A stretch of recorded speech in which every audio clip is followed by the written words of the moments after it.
আচ্ছা, তুমি কি সূরা ইখলাস চিনো? হ্যাঁ, আমি ঠিক আছি, ধন্যবাদ। তুমি কেমন আছো? আজকে কি সাহায্য করতে পারি তোমার জন্য?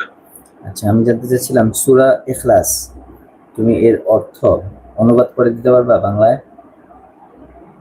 অবশ্যই, আমি সূরা ইখলাসের অর্থ বাংলায় অনুবাদ করে দিতে পারি। আর তুমি যখন প্রস্তুত তখন বলো, আমি শুরু করে দেব। হ্যাঁ, এখনই বলো তুমি। আমি সূরা ইখলাসের অনুবাদটা শুনতে যাচ্ছিলাম।